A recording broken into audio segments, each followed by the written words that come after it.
자, 안녕하세요. 저는 그 GT교육학을 강의를 GT교육학이라는 이름으로 강의를 하고 있는 이정훈이라고 합니다. 오늘 그 EP 설명회를 이렇게 그 개최를 하게 됐는데 설명회는 사실은 이제 강사 입장에서 이제 학원 강의를 이제 홍보하는 그런 어떤 수단인 것이고요. 또 긍정적으로 학생들 부분하고 같이 감안을 한다면 학생들이 1년 동안 공부를 어떤 방향으로 일단 해서 나가야 되는지에 관련되는 플랜에 대해서 일단 설명하는 형태의 부분의 성격을 일단 가지고 있어요.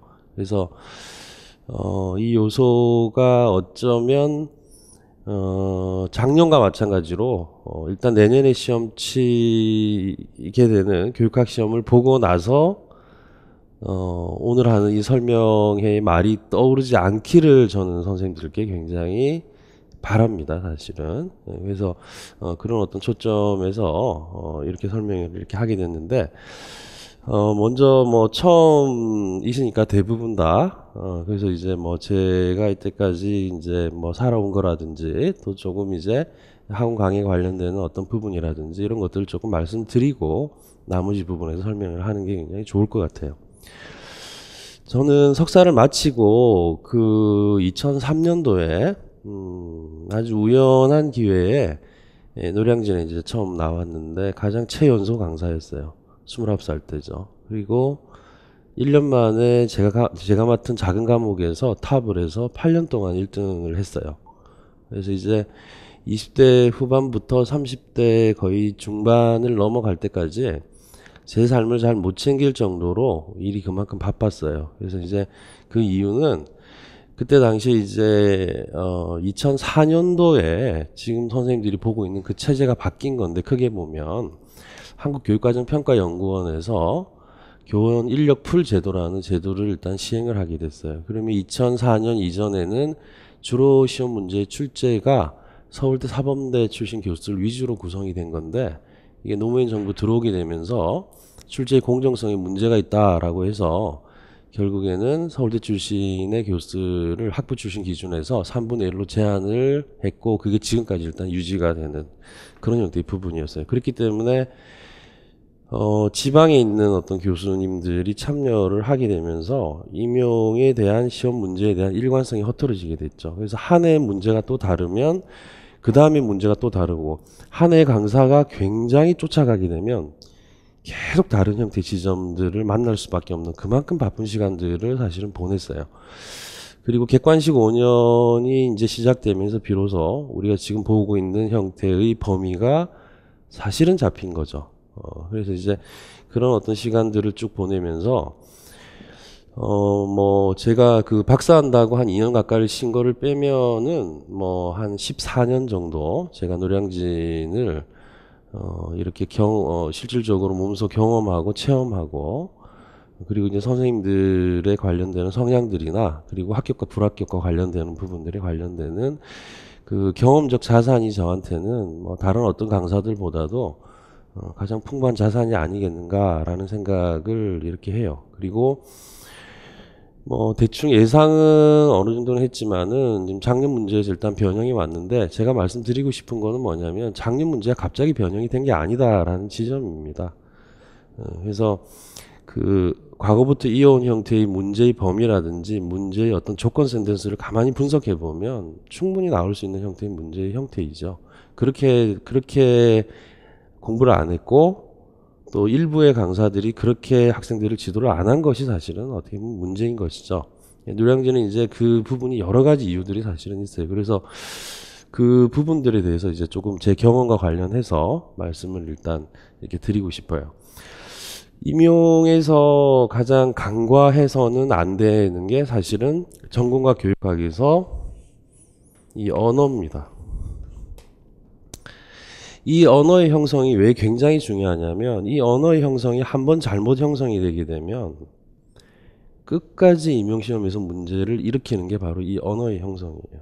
그리고 이 언어의 형성에서 객관식 시험도 일정 부분 그런 측면이 있지만 그래도 객관식 시험 같은 경우에는 선생님들께서 어릴 때부터 나름 익숙해져 왔던 형태의 시험이고 대학 시험도 우리가 논술을 그냥 양적인 측면에서 또는 논제가 아주 디테일하게 끊어지는 측면이 아니라 거시적으로 넓게 이렇게 문제가 주어지는 형태죠. 그래서 이 두 가지 문제 유형의 시험에 대해서는 선생님들께서 나름대로 면역력이 어떻게 보면 있는 거예요. 그래서 이 언어가 조금 잘못된다 하더라도 사실은 극복해내고 커버할 수 있는 부분들이 분명히 존재하지만 과거에 2007년까지 시행되었던 그 서답형, 그렇게 문제의 난이도와 변화층이 심했던 그 시험 역시 마찬가지고 6년 전에 시작되었던 지금 교육학을 비롯한 이 시험 역시 마찬가지인 게 평가 기준은 똑같다. 그럼 그 평가 기준이라고 하는 게 어떤 부분이냐면 이 언어를 두고 매긴다는 거죠. 그래서 강사가 쉽게 설명하는 건 좋죠. 누가 어렵게 공부하는 걸 좋아하겠습니까, 사실은.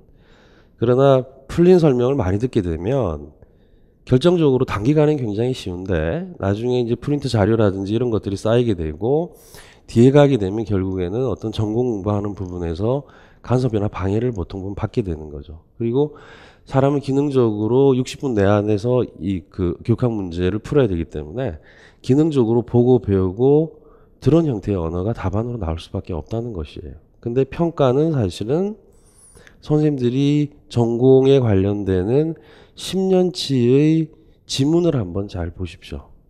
그 지문이 바로 답이에요. 그 지문 밀도가 사실은 교육학의 평가 기준이라고 보시면 돼요. 사실상. 그래서 이제 여기서 이제 애매한 부분이 바로 어떤 부분이냐면 대충 이렇게 했는데 점수가 좀 나왔더라. 이제 그게 바로 뭐냐면 이런 거예요. 교육학에서 전공하고 다르게. 뭐 두 가지를 써라 또는 세 가지를 써라. 이게 여지채점이 교육학은 조금 넓게 매겨주는 경향성이 있어요. 사실은. 그래서 이 부분 때문에 점수 자체에서 이렇게 나오니까 이렇게 공부를 하면 되겠다라고 대응을 일단 하는데 저는 개인적으로 그 공부 방식이 굉장한 위험적 리스크를 가지고 있다. 그래서 즐거움과 편리함을 추구하지만 결과적으로는 고통과 불편함이 남을 수 있는 가능성이 분명히 존재한다라는 거예요. 사실상. 그래서 그 말씀을 어떻게 보면 드리고 싶은 게 처음 형성되는 부분에서의 언어가 굉장히 중요하다. 그러면 어떤 언어가 좋은 언어이고 어떤 언어가 좋지 않은 언어인가. 일반적으로 선생님들께서는 이제 교재 같은 부분을 보면 잘 읽혀지고 이런 걸 찾죠, 당연히 사실은. 그죠? 근데 잘 읽혀진다는 건 뭐냐면 문장을 굉장히 잘 구성했다라는 이야기도 되지만 바꿔 표현해 보면 하나의 센텐스 안에 들어갈 수 있는 명사의 양이 적어지게 되면 문장이 단문의 형태가 되고 굉장히 쉬워지게 돼요. 언어 밀도가 떨어진다는 이야기입니다. 그럼 떨어지는 만큼의 언어가 답안으로 나올 확률이 굉장히 높아진다는 거예요, 사실은. 그래서 이제 그런 측면들에 있어서 교육학은 좀 덜하지만 전공 공부 같은 경우에 선생님들이 반드시 간과해서는 안 되는 게 바로 이 언어와 관련된 언어의 밀도이다. 그리고 뭐 마치 굉장히 혼돈하고 있는 부분이 있는데 그 혼돈하고 있는 부분이 뭐냐면 임용시험은 입시하고 다른 시험하고는 달라요. 소수선발입니다. 그러면 거의 최상급의 점수를 받는 게 목표가 돼야 돼요. 가급적이면. 그 부분에 대한 목표의식이 떨어지고 어떤 친구가 어떻게 해서 합격했다더라 라고 하면 그 친구에 관련되는 결과만 보는 거죠. 근데 그 친구가 학부 때부터 공부했던 과정이나 임용 공부에서 실패를 했던 과정, 어떤 공부를 했던 과정을 면밀히 추적할 수가 없어요. 눈에 보이는 걸 보고 따라가는 거죠, 중요한 건. 그래서 이 제가 하는 설명에는 좀 다를 거예요, 지금 사실. 왜냐하면 어쩌면 너무나 상식적인 부분인데 너무나 상식적인 부분이 안 지켜지기 때문에 항상 문제가 어떻게 보면 발생할 수밖에 없는 지점에 대해서 제가 어떻게 보면 말씀을 어떻게 보면 드리는 거예요, 사실. 그래서 이제 그런 형태의 부분에서 일단 이 언어적인 부분들이 굉장히 어떻게 보면 중요하다. 이렇게 이야기를 일단 먼저 드리고 싶고, 그리고 학부 때 이제 그 뭐 교육학을 어느 정도 이렇게 했고, 이 석사 때 제가 윤리 교육을 했는데, 윤리 교육이 이제 우리가 교육 과정상으로 이야기하면 뭐냐면 이제 간학문 설계예요. 간학문 설계인데, 그렇다. 윤리 전공한 선생님들이 교육학을 뭐 잘 알 수도 있지만 잘 안다. 이거는 뭐 좀 비약이고, 사실상 윤리 전공 파트 내부 안에 보면 세 파트가 있는데 그 중에서 이제 한 파트가 바로 이제 교육학하고 직결되는 관련되는 형태의 어떻게 보면 그 이론들이라고 볼 수가 있어요. 그러면 적어도 이제 윤리에서 임용을 합격할 정도의 수준 정도의 학생들은 어느 정도의 교육학 이론들을 사실은 잘 안다라고 봐야죠. 윤리를 전공한다고 해서 잘 안다라고 하는 부분이 아니고, 그래서 이제 그런 지점이 또 좀 이렇게 있었고, 이래서 그 30대 초반부터 저한테 계속 교육학을 하라고 학원 관리자들, 그리고 지금 이 학원 원장님도 예전에 같은 학원에 같이 있었는데 그때부터 이야기를 저한테 했어요. 근데 이제 제 생각은 어떤 거였냐면, 작은 과목이었지만 이 과목 하나도 아직 제대로 완성을 못했는데 내가 어떤 부분에서 교육학 부분을 하는 것도 그렇고 또 교육학을 하기 싫었어요, 사실은.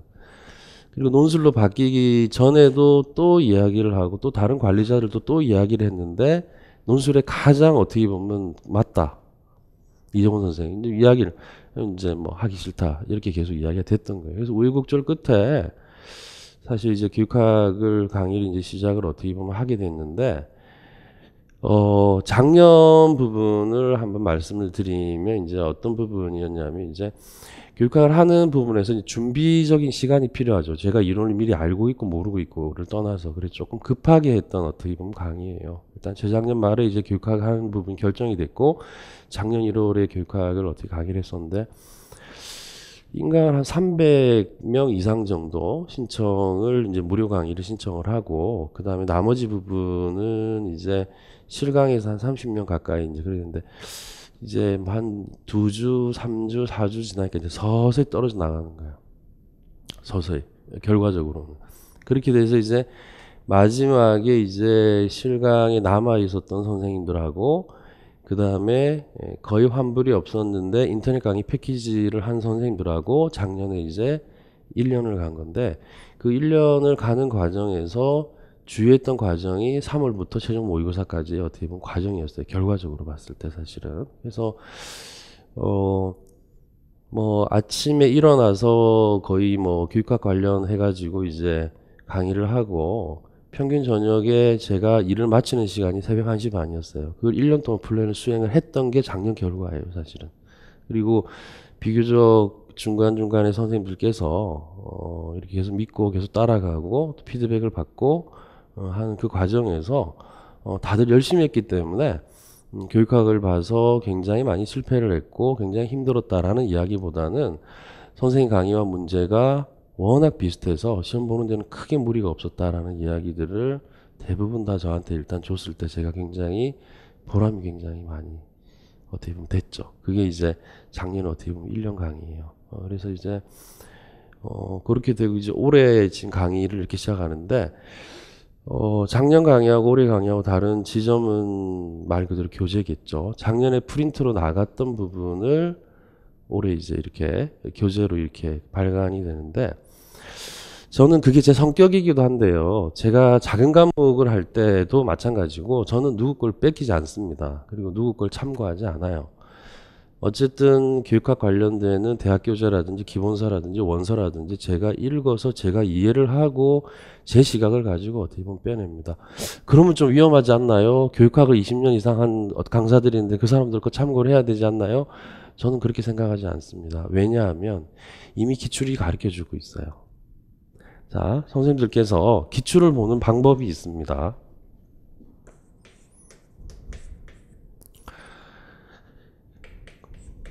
뭐 중수란 말이 좀 웃긴데, 기출을 보는 방법에서 하수가 따라가는 거는 뭐냐면 기출 문제의 답이에요. 그리고 학원과 강사가 그 기출 문제 답을 해설해 놓은 겁니다. 이 언어가 들어가요. 이게 문제를 일으키는 거예요.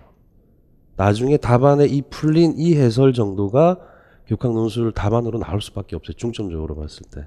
가급적인. 두 번째 중수는 뭐냐면 교육학 지문 안에 교육학의 특정 용어가 있습니다.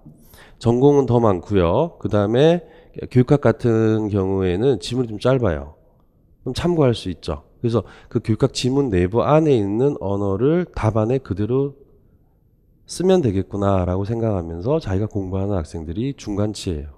고수는 뭐냐면 기출에서 영역을 봅니다.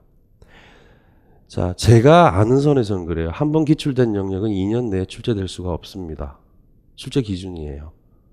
그런데 대부분 보면은 아깝게 떨어지는 선생님들은 전에 문제 집착합니다. 그러면서 시간을 보내요, 상반기에. 물론 전에 문제를 보는 건 좋아요. 그 문제를 보면서 주변의 걸 같이 보는 건 좋은데, 그런 식의 공부를 하고 또 강사가 적중을 못했음에도 불구하고 그 형태의 문제 프린트가 늘어나게 되는 게 노량진의 현실이에요. 훌륭한 강사들도 있어요. 끊임없이 이 자료와 끊임없이 이 자동화와 끊임없이 보면은 뭔가 빠르게 공부하려고 하는, 뭔가에 대한 고통이나 불편함 자체를 자꾸 피하려고 하고 편리함이 부응하는 형태, 이런 것들이 장기적으로 봤을 때는 합격의 가능성을 현격하게 계속 줄여나가는 부분이 바로 여기서 바로 발생이 되는 거죠. 그리고 고수는 뭘 보냐면 영역 말고 또 하나의 부분에서 뭐냐면 문제의 조건을 봅니다. 그러니까 이걸 안 본다는, 이거 여기에 중점을 안 둔다는 거죠. 그죠? 그래서 공부하는 방향 자체가 선생님들께서 어느 정도 부분에서 생각을 조금 이렇게 해야 한다. 그래서 강사를 보는 부분들도 마찬가지다라는 거죠. 자, 제가 뭐 그랬죠. 저한테 있는 부분이 훌륭한 경험적 자산이라고. 제가 전공을 하면서 교육학이 뭘 가르쳤고 강사들이 교육학 자체가 어떻게 나왔고 제가 그런 부분까지 관심이 있었겠습니까? 사실은. 그러나 제가 가르친 제자들이 그 해에 어떤 강의를 듣고 그 해에 뭐가 적중이 됐고 뭐가 적중이 안 됐다는 것은 십몇 년 동안 제가 물어본 게 아니라 들리는 거예요. 자연적으로. 그러면 올해와 같은 사태는 사실은 갑자기 일어난 사태가 아니에요. 교육학 부분에서 난이도가 떨어지기 시작을 합니다. 이 곡선에서 뜨는 강사들이 있어요. 이 곡선 부분에서 부합하는 아이들이 생겨납니다. 이 아이들은 합격한 10%가 아니라 떨어진 90%예요. 이 라인으로 이렇게 올 때 이 강의를 들어서 실패를 한 사람들이에요. 안타깝지만. 이 부합이 되죠. 이게. 이 지점이 어느 정도 가요. 가다가 어느 정도 유지가 되다가 이 난이도는 또다시 올라갑니다. 여기서 실패하는 거를 저는 이 구간을 한 2번 정도를 봤어요. 십몇 년 동안. 그만큼 우리 사회가, 우리나라가 그만큼 역동적이라는 이야기예요. 이미 다른 사람들이 뭘 하는 부분에서 따라간다면 따라가는 이유가 뭐겠습니까? 보다 안정적일 것 같고 보다 뭐가 될 것 같고 이러니까 어떻게 보면 따라가는 거 아니겠어요, 사실은? 이런 부분이죠. 그러면 이 구간에 유지를 했던 어떤 강사들은 이게 올라가게 되면 이 구간에 유지했던 걸 잃지 않기 위해서 끊임없이 이 부분에 뭔가를 만들어내요. 근데 이게 바로 뭐냐면 뭔가를 만들어내는데 이 만들어내는 이게 아주 큰 문제들을 바로 발생시킨다는 거예요. 왜 그런 줄 아세요?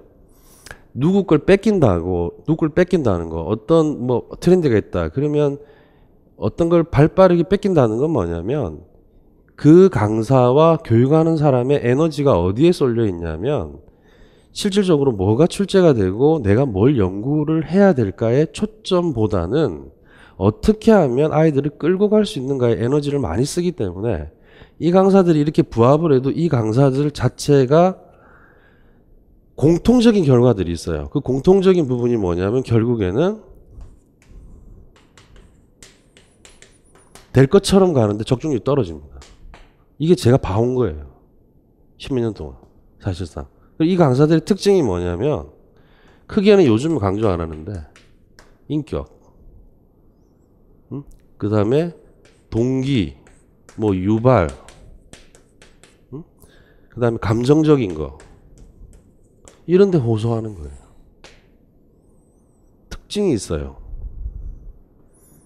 근데 이게 왜 피해냐면 실패한 선생님들이 다시 공부할 때 그만큼 풀려진 언어들이 들어가 있기 때문에 새롭게 공부할 때도 그 학생에게도 고통을 주지만 그 학생을 다시금 가르치는 강사도 처음에 강의를 듣는 학생보다 몇 배의 힘듦이 사실은 이 안에 드는 거예요.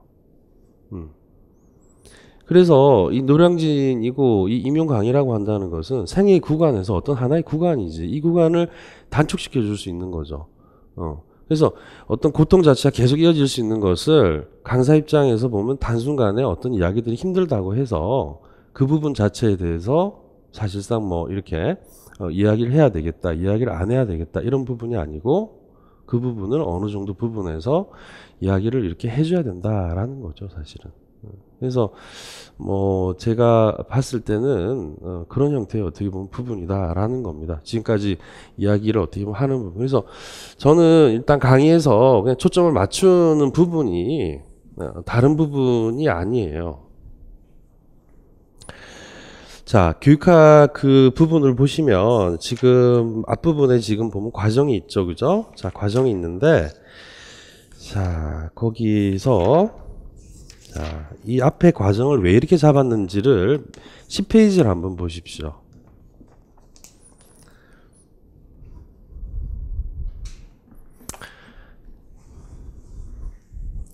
자, 이 10페이지를 한번 보시면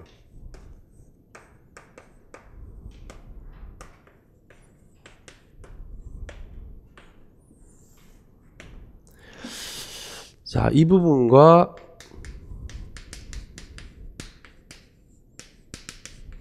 자, 교육학 문제는 지금 이렇게 되어 있어요. 자, 이 두 가지인데 지금 이 교육학 논술이 사실상 지금 작년 시험에서 요구됐던 게 이 두 가지 다라고 보시면 돼요. 근데 특히 어려웠던 이유가 뭐냐면 연습과 적용이 문제예요.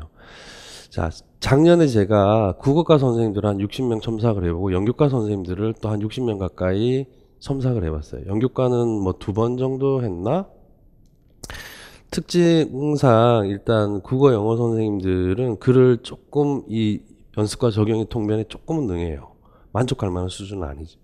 그러니까 우리가 이제 보면 지금 그 교육학 문제를 이렇게 쭉 살펴보면 그 교육학 문제에서 나와 있는 조건대로 기본서가 쓰여 있지 않아요. 이런 거죠. 기본서에는 뭐가 있냐면 이게 있죠. 특성이 있죠. 근데 어떤 이론들은 자, 장점 요런 게 이렇게 나와 있는 경우도 있어요. 근데 문제는 이게 이렇게 나올 수도 있지만 문제는 이게 어떻게 나오냐면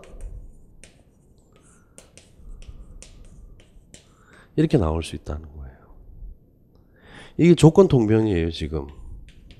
사실상. 내가 예를 들어서 어떤 교재나 어떤 부분에서 활성화 방안을 정확하게 봤다면 정확하게 쓰면 되죠. 못 봤으면 어떻게 써야 될까? 이게 전형적으로 뭐다? 바로 연습과 적용에 관련되는 부분이에요.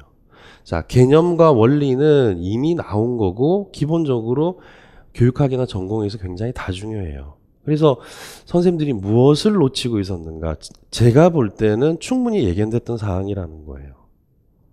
그래서 지금 첫 번째 부분에서 2014 기출을 보시면 지금 추가하고 이제 이렇게 두 번이 이렇게 나왔는데 자, 심플하게 보면 이건 뭐냐면 이게 진단입니다. 위에. 이거는 그냥 진단하는 거예요. 거기 조건 맞춰가지고 그냥 쓰는 겁니다, 사실은. 근데 14년 기출에서 밑에 보면 동기 유발 방안 논의 이렇게 돼 있죠. 동기 유발 방안 어떻게 보면 자, 논의. 그죠? 이 세 가지 부분인데 이게 지금 뭐냐면 자, 적용의 문제라는 거예요. 이게 이미 이렇게 이미 나왔다는 겁니다. 약하지만 사실은. 자, 그다음에 14년 기출 추가는 뭐냐면 논의예요. 논의와 관련되는 부분들. 그래서 이런 형태의 부분이에요. 자, 첫 해 문제가 이렇게 나온 데에 대해서 제가 말씀을 드릴게요. 왜 이렇게 나오게 됐는지. 제가 2013년 말에 한국교원대학교 교육평가원의 학술대회를 할 때 제가 학원 강사로서 발제를 한 적이 있었어요. 앞으로 변경되는 서답형 시험이 어떤 방식으로 가야 하는지와 관련해서 그때 교육학과의 일부 교수님을 제외하고 모든 각과 전공에 관련되는 교수님들이 다 교육학을 폐지할 것을 원했어요. 그 이유가 학습 부담의 가중과 그 다음에 교과 교육 자체, 각과 교과 교육 자체를 좀 제대로 하면 교육학이 필요 없다라고 하는. 그리고 가장 큰 논리가 뭐냐면 사교육시장에 관련되는 논리였어요, 사실은. 그래서 제가 이제 그때 학원 강의 경험이 한 10년 차 정도 됐기 때문에 허와시를 어떻게 보면 안 거죠. 그래서 그때 당시에 이제 그렇게 그 이야기를 했을 때 이제 분위기는 없애자라는 쪽인데 우리나라에 있는 교육 관료들이 다 교육학과 출신들이에요. 이게 헤게모니를 놓는 거죠. 근데 여론이 안 좋단 말이에요, 사실은. 이 교육학과 관료들은 교육학을 유지시키를 원하는 것이죠, 사실은. 그래서 이제 구조가 어떻게 되어 있냐면 한국교육과정평가연구원은 수학능력시험이 주관에 관련되는 부분의 주요 업무고 기타 국가고사는 이거는 주관이 아니라 위탁기관이에요. 바깥으로 이렇게 그 표시가 된 거는 주관적인 부분 표시가 되어 있기 때문에. 그러면 이제 어떻게 되냐면 전국에 있는 시도교육청이 2년마다 임용시험을 주관합니다. 그래서 한 해 경기교육청이 주관을 하게 되면 경기교육청에서 이제 2년 정도를 주관하게 되면 경기교육청에서 전국에 있는 교육청 부분 자체에 관련해서 회의를 소집해서 예산을 만들어요. 그럼 교육부가 하는 일은 뭐냐면 몇 명을 뽑아라라는 겁니다. 그럼 예산을 교육청에서 만들고 교육청에서 그 돈을 교육과정평가연구원에 지급하는 형태가 되는 거죠. 그러니까 교육학 시험 자체를 줄이게 되면 예산 자체가 굉장히 많이 줄이게 되는 거예요. 제가 알기로는 출제에 어떻게 보면 그 비용도 그렇지만은 숙박 비용이 굉장히 많이 들어가고 채점 같은 경우에도 뭐 호텔이나 큰 그 콘도 하나를 뭐 7일에서 10일 정도를 이렇게 빌려 채점을 하기 때문에 거기 소요되는 예산도 그렇고 그 다음에 또 운영하고 관리하는 부분들도 굉장히 많이 힘이 드는 거죠, 사실은. 그랬기 때문에 교육학 난이도를 높일 수가 없었던 거예요. 그 시점에. 그래서 교육청에서는 뭐냐면 우리는 교육학을 잘 보는 교사를 선발하기보다는 전공을 잘 보는 교사를 선발하는 걸 원하는 부분이 바로 주문이었어요. 그렇기 때문에 교육학의 난이도가 올라가지 않았던 거예요. 그래서 이제 채점을 들어갔다가 나온 후배 교사들이나 이제 이런 교사들이 하는 이야기가 이거 너무 좀 문제가 있다. 왜 차라리 안 보려면 안 보고 보려면 교육학 문화 문제를 한 3개 정도를 해서 이렇게 내야 되는데 이거는 지금 하나인데 이게 이렇게 넓은데 뭐가 나올지 이거 어떻게 아느냐. 아이들이 공부를. 그런 거였거든요. 그래서 이제 이게 이제 이렇게 가다가 점차적으로 우리가 눈으로 보면 확인을 일단 약간 할 수 있는데 분절화가 이루어졌어요. 작년에 지금 소조건까지 포함하면 10몇 개가 넘어가요. 그러니까 이제 교육학과 교수들이 본인들이 내고 싶은 대로 서답형이라는 형식 안에서 낼 수 있는 게 전부 분절화 시킨 거예요. 그런데 그 분절화의 특성을 보면 개념과 원리의 정확성과 이 개념과 원리를 연습하고 적용하는 형태의 부분에 문제를 내는 거죠. 그러면 그전에는 그냥 둥그렇게 그냥 진단 이랬잖아요, 사실은. 그죠? 그러니까 문제가 이렇게 세분화가 안 된 거예요. 그럼 변별이 어떻게 했어요? 기준이. 네. 그러니까 이제 크게 매긴 거예요. 넓게 크게. 과락이 나오는 선생님들은 글 쓰는 형식이 문제가 분명히 있어서 과락이 나왔을 거예요. 그런 식으로 이 부분이 바로 진행이 어떻게 보면 됐던 겁니다. 그래서 2015년을 보시면 뭐 다른 거는 거의 비슷한데 밑에 이제 뭐가 나오냐면 학습 조직의 구축 원리 3가지죠. 뚜렷하죠. 자, 제가 아까 뭐라 했냐면 2가지와 3가지 정도에서 약간의 여지 채점을 뒀다고 그랬죠. 근데 교육학에서 여지 채점을 둘 수가 없는 게 바로 이거예요. 이 전부 다 1점씩이에요. 1에서 3, 뭐 3가지면 3. 원리가 나왔잖아. 그러니까 이 원리가 나왔다는 건 뭐냐면 지문 안에 뭐가 있다, 정확하게. 이 원리에 해당되는 단어나 구를 준다는 거죠. 그러니까 아주 정확한 형태의 부분에 관련되는 객관적인 정의가 또렷하게 이게 암기가 되어 있어야 된다는 거예요, 사실. 18에서 20점을 못 받는 선생님들 첨삭을 해보면 대부분 공통점이 뭐냐면 여기서 안 틀립니다. 여기서 틀려요. 알고 있어요, 이 선생님들이. 알고 있는데 그 개념을 충분히 이해하고 설명해보라 그러면 설명해보고 글로 써보라 그러면 글로 써볼 수 있는데 시험 문제를 내면 틀리는 건 뭐냐면 각 개념단 명확성이 이게 헷갈려가지고 그 개념을 거꾸로 적용하는 경우죠. 이게. 예. 그래서 그 부분이 바로 일어난다는 거예요, 뒤에. 그래서 이거를 제가 작년에 한 100명 이상 자체를 무료로 일단 첨삭을 해본 결과 제가 내린 진단이에요. 이게 거의 18에서 29간의 선생님들이 다른 걸 틀리는 게 아니구나. 결국에는 1점짜리 개념과 원리를 거꾸로 틀리구나. 그럼 이거는 뭐냐면 시험을 나중에 공부를 좀 이렇게 뭐 교육학을 좀 약간 잘 보는 선생님조차도 시험장에 가기 어떻게 보면 직전 부분에 해야 되는 요소가 많은 양이 아니라 뭐다. 정확한 개념과 원리를 정리하는 작업이 필요하다는 거예요. 많은 양이 필요한 게 아니고 사실은. 그래서 그 부분이고 그 다음에 이제 밑에 보십시오. 2015년 같은 경우 보면 자 드디어 뭐가 나오냐면 기능론적 관점에서 학교 교육의 선발 배치 기능 및 단계죠. 자 여기서 기능의 슬러시를 한번 넣어보세요. 자 문제가 이해 문제부터 뭐냐면 문제가 이제 크게 보면 4개의 문제에서 하나의 부분에 쪼개지기 시작합니다. 이 세분화된다는 거죠. 중요한 건. 그죠?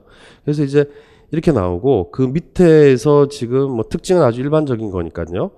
자, 2줄 더 내려오면 주요 활동돼 있죠. 요게 이제 이 활동이 바로 또 적용과 관련되는 부분이라고 할 수가 있어요. 지금. 자, 활동. 그래서 이제 2015 자, 그 다음에 넘어가서 2016년 거를 보시면 지금 세분화가 계속 일어납니다. 그래서 교육과정 유형의 장점 및 문제점. 자, 또 나눠집니다. 그 다음에 김교사가 실시하려는 평가 유형의 기능과 효과적인 시행 전략 2가지. 자, 세분화되기 시작을 하죠. 그죠? 그리고 더 개념이 명확해져요. 에릭슨의 정체성 발달 이론에 제시된 개념 1가지와 벤두라의 사회 인지 학습 이론에 제시된 뭐다? 자, 개념이 나옵니다. 개념이 뚜렷하게 지금. 그 다음 밑에 순기능 및 역기능. 자, 세분화가 이루어지게 되고, 그 다음 2017년 기출을 보면 또 첫째 줄에 뭐가 나옵니까? 자, 개념이 나옵니다. 자, 둘째 줄에 뭐가 나오죠? 원리가 나와요. 2개씩. 그죠? 자, 셋째 줄에 뭐가 나오죠? 활동이 또 나옵니다. 활동. 그죠? 그러니까 결국 이제, 17. 자, 그 다음에 밑에 또 뭐가 나오죠? 타당조 유형과 개념이 나와요. 그죠? 자, 2018 기출을 보시면 2018 기출에서 지금 가장 눈여겨보셔야 되는 게 뭐냐면 논거에 해당되는 조건이 이유가 나오게 됩니다. 자, 요 형태가 이제 비슷하게 누군가 모방해서 따라할 수 있는데 이 형태가 제 강의가 갖고 있는 가장 큰 특성이에요. 이 이유라고 한다는 거는 뭐냐면 어떤 주장이 있는 거예요, 먼저. 그래서 그 주장을 왜 그런 주장을 했느냐에 대한 부분이 들어가는 거죠. 여기서 문장을 변경시키는 기술적 훈련이 필요하다는 겁니다. 끊임없이 필요한 거죠, 사실은. 끊임없이 필요하다는 게 뭐냐면 강의 들을 때마다 이게 3월부터 6월 달까지의 어떻게 보면 과정이에요. 그리고 그 이후에도 계속해서 반복되는 과정인 거예요. 이유라는 게 나온 거예요. 그러니까 뭔가 정당화한다, 뭔가에 관련된 이유를 밝혀라 라고 하는 부분이 이때 등장을 하는 거죠. 그죠? 자, 그 다음에 밑에 보면 지금 PBL이 나오는데 문제의 특성이 있죠. 그죠? 자, PBL에 적합한 문제의 특성과 이렇게 돼 있어요. 자, 드디어 자, 이게 2018. 자, 특성이 나오는데 특성과 그 특성이 주는 효과죠. 이 조건이 중요한 게 뭐냐면 제가 작년에 시작을 할 때 어쩌면 뭐 운이 좀 더 좋았다고 할 수 있죠. 교육학 처음 시작할 때 제가 시작을 했으면 수강생님은 훨씬 더 많았을 수도 있고 뭐 적었을 수도 있겠지만 그래도 좀 더 유리한 위치에 있었겠지만 제가 유리한 위치로 갈 수 있었던 건 뭐냐면 바로 2018년에 관련되는 조건이에요. 이 조건이 지금 걸리고 2018년을 가만히 문제를 보면 전부 다 세분화되기 시작했어요. 그러니까 이제 교육학과 교수들이 문제를 많이 낼 수 있다는 거예요. 똑같은 문제 형식을 갖고 와도 사실은. 그래서 그 특성이 뭐냐면 여기에 특성이 있으면 여기에 이 특성을 쓴 부분에 대한 용어가 반드시 들어가야 돼요. 이게 훈련이에요, 결국에는. 그 특성이 주는 효과 부분 같은 경우에. 가급적이면 사실은. 그죠? 그래서 앞부분에 관련되는 부분과 뒷부분을 이렇게 이어나가는 형태의 부분이 바로 이 문제 형태에서 바로 이루어지고 있다. 그 다음에 셋째 줄의 조건에서 개인차에 대한 교육적 해석이죠. 그죠? 그러면 이 평가 유형이 명칭인데 이 평가 유형에 일반적 정의가 있어요. 그 정의를 그대로 써주면서 수로 변화시키는 거예요. 자, 개인차 해석 있죠?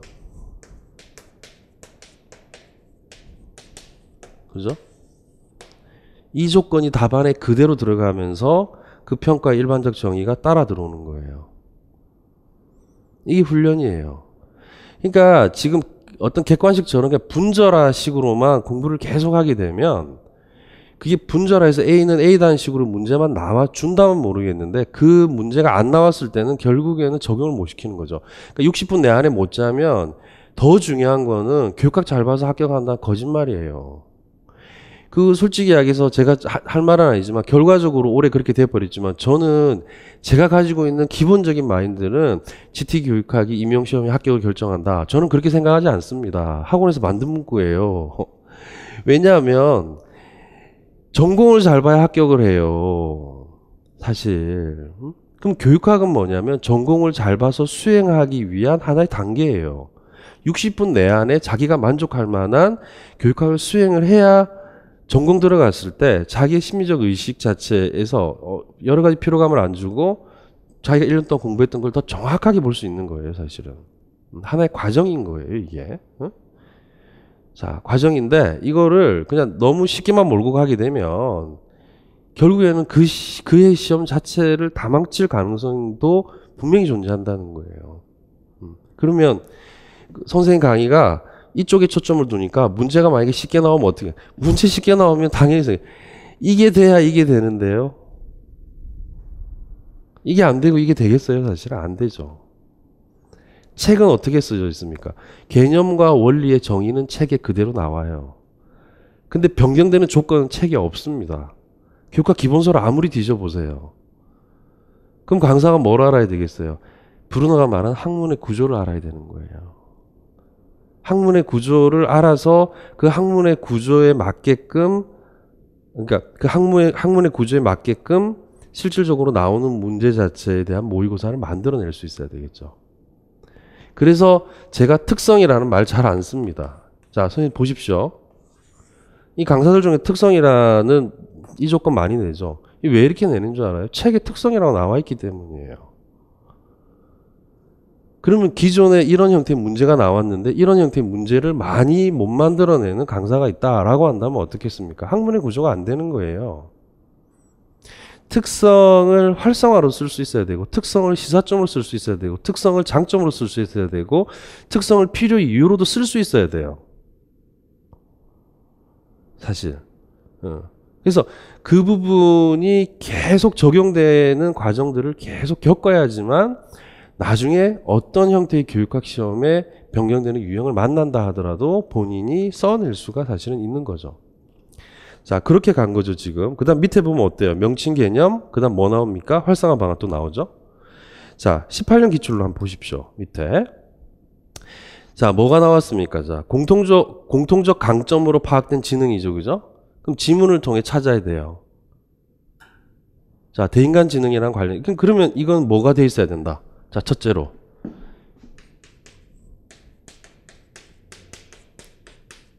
자, 대인간 지능이라는 개념의 데피니션이 비교적 가급적 간결하게 정확해야 거기에 걸려 들어가는 부분이 지문에 찾아서 이걸 갖다 쓰는 거예요. 일단은 개념 묻는 문제죠, 그죠? 자, 앞부분에 나왔어요. 자, 두 번째 보면 시학생에게 제공할 수 있는 개별 과제와 그 과제가 적절한 이유죠. 자, 개별 과제, 시학생. 그죠? 자신의 강점 지능이에요. 그죠? 그러니까 자기 자신에 관련되는 어떤 지능적 이해를 굉장히 잘하는 아이라는 이야기예요, 사실은. 그럼 여기에 맞는 형태죠. 그러면 요걸 찾아 쓰고 뒤에 뭐 나왔습니까? 자, 적절한 이유죠. 자, 적절한 이유 어떻게 쓴다? 이 개인 내지능이잖아. 그러니까 이런 게 안 돼 있는 거예요. 적용을. 이 개인 내지능이죠. 그러면 개인 내지능에 관련되는 일반적인 정의가 있을 거 아니에요. 지문에도 답이 있어요. 적절한 이유는 뭐예요? 사실상. 자기 자신의 장점과 단점 자체를 굉장히 잘 파악하고 있는 거죠. 그럼 수로에서 뭘 줘야 되겠어요? 잘 파악하고 있기 때문이다라는 거예요. 성찰 일기를 써본다든지. 거기 대표적인 사람들이 뭐예요? 심리 치료사라든지 수도자예요. 또는 글을 써보게 한다든지. 그럼 이유는 뭐다? 개인 내지능의 객관적 정의를 갖고 오고 문장에서 적용하는 부분 자체에 대한 힘을 길러서 줘야 된다는. 근데 이게 갑자기 이렇게 나온 게 아니라는 겁니다. 면밀히 이 조건을 잘 분석을 해보면. 그래서 저는 어쨌든 뭐 학습자에 관련되는 입장에서 보면 여러 가지들도 생각을 해줘야 되죠, 당연히. 그러나 강사가 저는 적어도 그렇게 생각을 해요. 일단 주목해야 되는 거는 객관적인 텍스트고 문제 유형이에요. 사실상 제가 이제 이런 생각이 들어요. 물론 학원 강의를 하면서 돈을 뭐 벌기 위해서 하는 건 아니다. 이거는 거짓말이고, 사실은 기본적으로 보면 우리나라에 있는 학원 강사들이 국가 경제에 전혀 도움이 안 됩니다. 왜냐하면 가정 경제는 좀 더 어렵게 만드는 장본인들이고, 그리고 또 보면 그걸 뭘 만들어 가지고 외부적으로 수출하는 인력들도 아니에요. 그리고 대학에 있는 교수들이 객관적으로 연구해 놓은 것을 쉽게 풀어 가지고 왜곡시키는 장본인들이에요. 사실상. 그럼 이게 뭐 입시 같은 수준 같으면 모르겠는데 이 임용 수준인 거예요. 그래서 항상 잊지 말아야 되는 거, 임용은 소수 선발이에요. 기준이 거기 있어야 되는 거예요. 그러면 선생님, 이게 그러면 어릴 때부터 공부 잘하고 어떤 좋은 대학을 그러면 간 사람들만 그러면 다른 사람들도 기회가 있지 않나요? 근데 임용시험이 어떤 줄 아세요? 제가 가르쳐 보면 대학 불문이에요. 좋은 대학과 안 좋은 대학의 합격자가 골고루 나와요. 그러니까 공부 방법이 처음에 제대로 된다면 뭐 사시나 행시나 외무고시 수준은 아니겠지만은 된다면, 제대로 되는 공부 방법을 가지고 제대로 공부한다면, 제가 대학교 4학년들이 합격하는 거를 제가 못 봤습니까? 사실은 가르쳐서. 아픈 이야기지만 그렇게 똑똑하고 그렇게 노량진의 자료들을 많이 들고 다니면서 십몇 년 동안 아직도 합격 못하는 선생님을 제가 못 봤겠습니까? 문제의 원인이 뭔가라고 생각해 보면 바로 이런 거죠. 어떤 게 편리하게 가면 어떤 게 편리하게 가는 거예요. 저는 그런 지점이 사실상 어떻게 보면 선생님들에게 이야기를 해줘야 되는 부분이고, 또 제가 이제 29의 학원을 나와가지고 이제 올해가 지난 45이에요. 중년이죠, 이제는. 그죠? 그럼 내가 뭐 어릴 때부터 공부를 해왔고, 그리고 대학에서 뭐 또 강의를 하고 있고, 또 아이들을 가르치는 사람 입장에서 저는 그렇게 생각을 일단 하는 겁니다, 사실은. 그래서 제가 임용 강의를 하는 부분에 굉장한 자부심을 가지고 강의를 했거든요. 근데 요즘에는 많이 안타까운 지점들이 사실은 있어요. 평가 기준이 굉장히 엷어지거나 평가 기준이 과거하고 달라서 쉽게 가는 언어로 평가를 해주면 모르겠는데, 평가는 절대로 그렇게 하지 않아요. 각 전공에서 선생님들께서 보는 그 시험 문제 있죠. 그럼 교수가 문제를 만들 때 문항카드에 객관적인 원서라든지 객관적인 부분의 기본서를, 출제 근거를 최소 2가지 이상을 밝혀야 돼요. 그리고 그 출제 근거에 따라서 매기는 겁니다. 선생님들이 보는 학원과 교재를 보고 채점을 하는 게 아니에요. 결코. 그리고 점수가, 교육학 점수가 기존에 잘 나왔던 이유는 실질적인 그런 이유들이 있었기 때문이에요.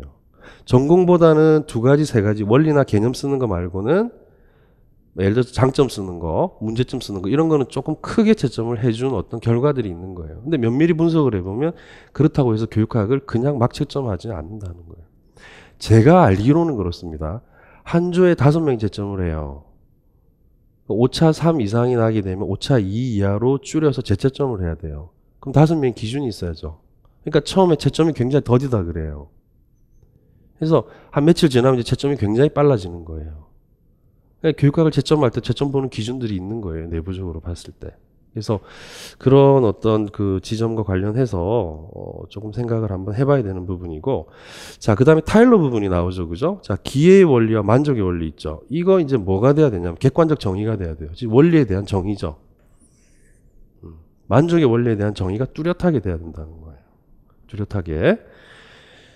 자, 지금 페이지를 한번 보시면 좀 이따 이제 교재와 관련해 간략하게 말씀을 드리겠는데, 제가 이 교재를 지금 쓰는데 굉장한 지금 막 어떻게 보면 뭐 굉장히 지금 힘든 작업을 어떻게 보면 하고 있는데요.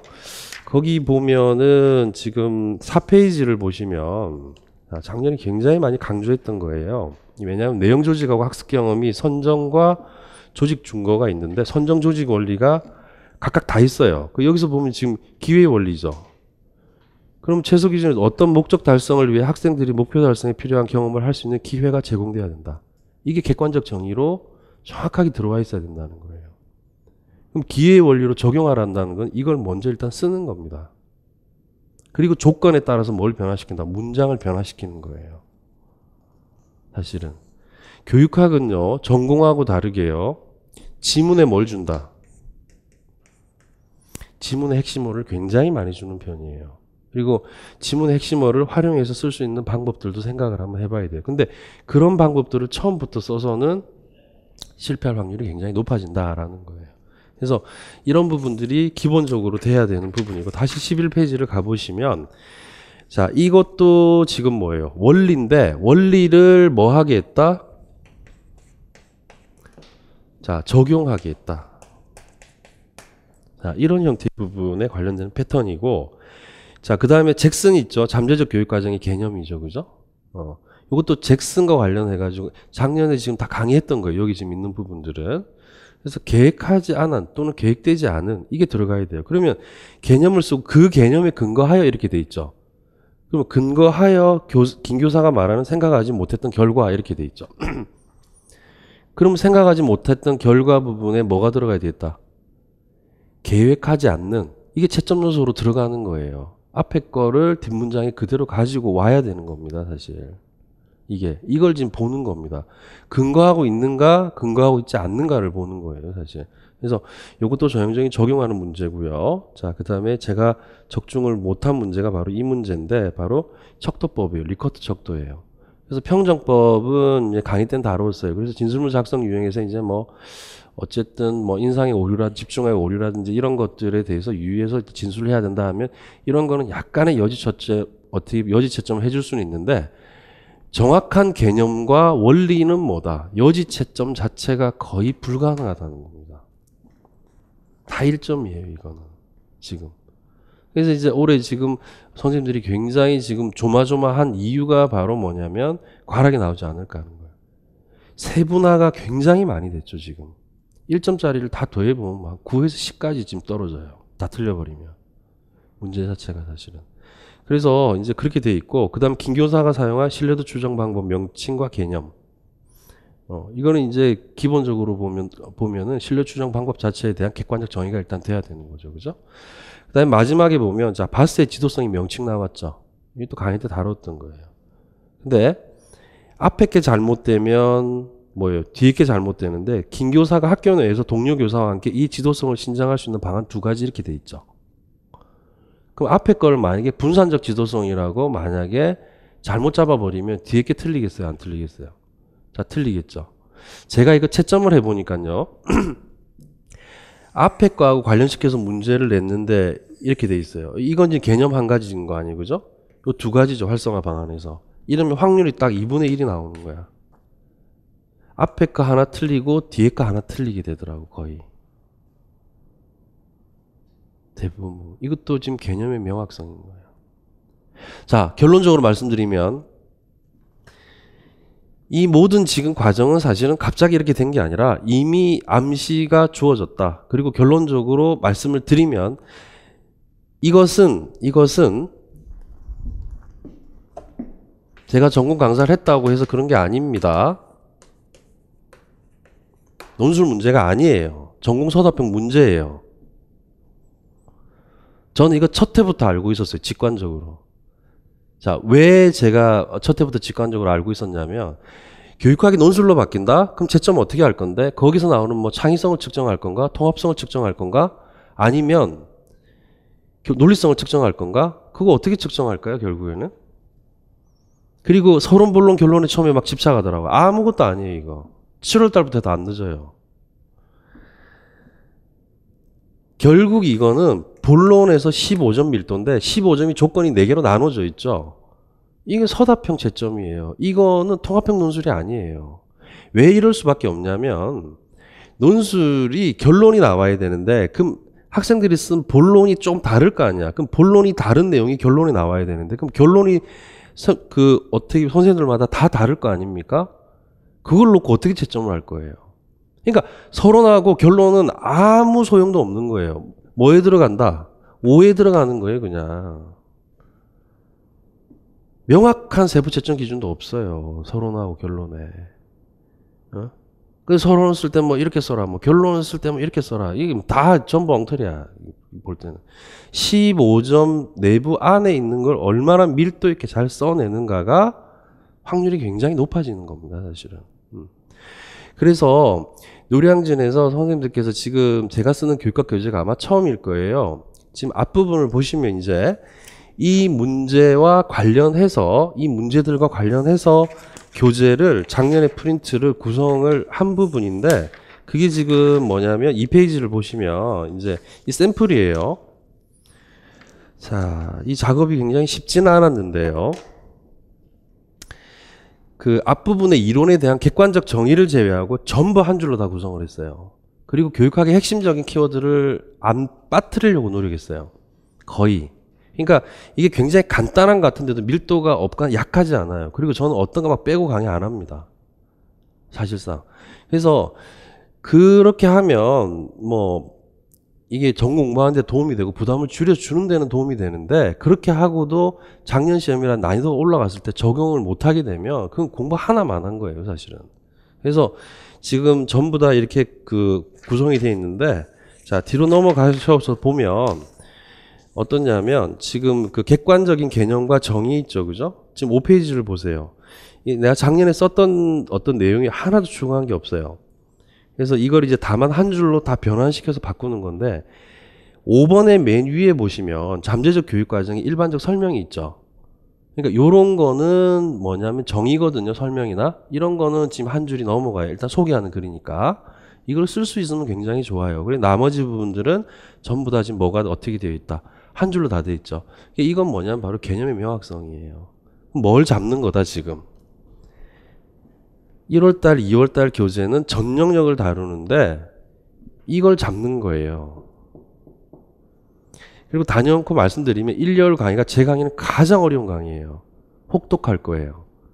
근데 선생님들은 교육학을 편하게 하려고 하죠. 그 이유는 이해가 가요. 그러면 3월달부터 마지막 최종 모의사까지는 어떻다? 계속 덜어주는 겁니다, 제가. 근데 공부하는 방식 거꾸로 가죠. 1월달, 2월달 어떻게 공부해요? 훌륭한 교육학 강사님들이 계세요. 노량진에. 제가 객관적으로 봤을 때. 안 빠뜨리고 하시죠. 그죠? 어쨌든 그 계속 또 반복해 주시죠, 뒤에. 그죠? 제가 이게 오만인 게 뭐냐면 정말 선생님들에게 따라가시지 않아야 되는 게 뭐냐면 누가 뭘 하면 갑자기 싹 이렇게 바꿔버리고 작년에 어떤 말을 했는데 1년 딱 지나서 말 싹 바꿔버리는 강사 있죠. 이 강사들의 특성이 뭐냐면 안정성이 다 떨어져요. 제가 뭐라고 그랬어요? 적중률이 또 떨어집니다. 선생님들 모르잖아, 그걸. 저는 학원에 굉장히 오래 있었잖아요, 사실. 그죠? 그렇기 때문에 처음에 강의할 때 뭐가 될 것처럼 가요. 그리고 1월달, 2월달 뭐가 될 것 같아요. 근데 뒤에 지나면 이제 자료들이 들어오고 또 다른 학원 자료들을 보면 이제 오히려 처음에 편하게 가는데 뒤에는 뭐다, 이제. 부담으로 오는 거야, 그냥. 이렇게 가면서 뒤에는 이제 전공까지도 이게. 그러니까 교육학의 개념의 형성이 논술이 그게 어떻게 갑자기 돼요. 객관식이야. 어떻게 해가지고 내가 찍으면 되지만 이 글이라는 거는 어릴 때부터 책을 본 사람이나 좀 타고난 사람 같으면 모르겠는데 뭐 무조건 나만 믿고 따라와라. 말도 안 되는 소리예요, 그게. 아이들 데리고 대학 교육을 거의 다 받은 아이들 데리고 장난치는 거예요. 그게 바로 뭐냐면 불안하잖아. 그리고 편리하려고 하잖아. 그 부분이 밑에 숨어 있는 거예요. 그리고 나만 믿고 따라와라. 이게 얼마나 오만한 생각이냐면 출제를 8에서 12명이 하죠. 그러면 학원과 교재 있죠. 들고 들어가죠. 그 교수들 다 전공이 달라요. 몇십 페이지밖에 안 돼요. 22박 23일 동안 출제합니다. 제끼려고 그러면 한 강사 다 제낄 수 있어요. 그러니까 그런 발언을 안 해야 된다는 거예요. 너무 많이 봐왔다는 거예요. 그래서 그 아이들이 그 해에 문제가 생기면 모르겠는데 또 그 다음에 또 공부할 때 보면 이제 정확한 개념보다는 계속 떠 있는 개념이 계속 형성이 되는 거예요. 이제 양만 계속 늘어나는 거예요. 장구생들할 때는 지금 제 말이 얼마나 아픈 말이겠어요, 사실은. 저는 장구생들한테는 오히려 보면은 뭘 오히려 보면 권하냐면은 기본서로 돌아가라. 자료를 다 불태워라. 너무 오랜 기간 동안 시험을 봤는데 정말 공부를 안 했다면 모르겠는데 본인은 열심히 했는데도 불구하고 결과가 안 좋다. 이거는 두 가지밖에 없어요. 조건을 잘못 파악하거나 자기가 쓰는 답안의 언어, 평가 언어가 굉장히 안 좋은 거예요. 그러니까 평가 언어를 좋게 가야 되는 거예요. 앞쪽으로 보면. 그래서 이제 그런 형태의 부분이 결국에는 지금 1월달, 2월달 과정과 관련해서 자, 제가 봤을 때는 500페이지 내외 정도 될 거예요. 그럼 선생님들 보면 지금 교육학이 대부분 보면은 뭐 한 1000페이지 넘어가거나 그럼 내용이 좀 약한 거 아닐까요? 내용 약하지 않습니다. 작년에 내용을 약하게 하기 위해서 이렇게 간략하게 만든 게 아니에요. 그 작년에 그래도 믿고 따라갔던 선생님들이 너무나 어떻게 보면 고마운 게 굉장히 제가 피곤한 모습이었거든요. 어쩔 때는 그 기출 분석하고 그 또 언어 분석하고 그 부분에서 또 자료를 또 만들어서 또 강의를 하고 이렇게 갔는데 그 부분에서 초점 자체를 그렇게 뒀고 또 제가 원래 이제 학부 전공 원래 철학이에요. 그러면 제가 강의하기 굉장히 편한 게 철학하고 뭐 예를 들어가 저기 뭐 교육사회라든지 교육심리 파트라든지 편해요. 근데 내가 왜 그 부분을 작년 강의할 때도 크게 강조를 안 했냐면 전공을 강의를 해보니까 강사가 어떤 영역을 잘하죠. 그럼 어떤 영역을 못해요. 그럼 어떤 영역을 잘해서 결국 뜨게 되는 거예요. 독촉. 근데 나중에 가면 이 피한 거 있죠. 이거 10년 정도 걸려요. 자기가 뭐 몰라서 못하는 게 아니라 잘하는 것보다 약간 이런 거를 커버시키려면 이게 이렇게 걸리는 거예요. 그래서 제가 교육학 강의를 어차피 시작을 한 거기 때문에 내가 강의하는 방식에서 균형을 맞추자. 내가 약하고 내가 못하는 것도 먼저 하자. 있다면. 그래서 그렇게 두루두루 전반적으로 갔어요, 사실은. 그렇게 가야 이게 이제 경험인 거죠, 사실은. 그래서 그런 어떻게 보면 부분이에요. 그리고 이제 3월 달부터의 과정은 그 답안 올려놓은 거 보셨죠? 거기 보면 10라인이라고 있어요. 그게 이제 뭐냐면 이 지금 시험 문제가 똑같아요. 그게 이제 이런 건 있죠. 그냥 특성 나와 있고 이렇게가 줄글이 있죠. 그죠? 이런 거는 있는데 실제 시험 문제와 똑같은 부분인데 거기에 이제 제가 모방을 할 수 있어도 따라오지 못한다는 건 뭐냐면 제가 이제 그 강의를 할 때 통변을 줄 거예요.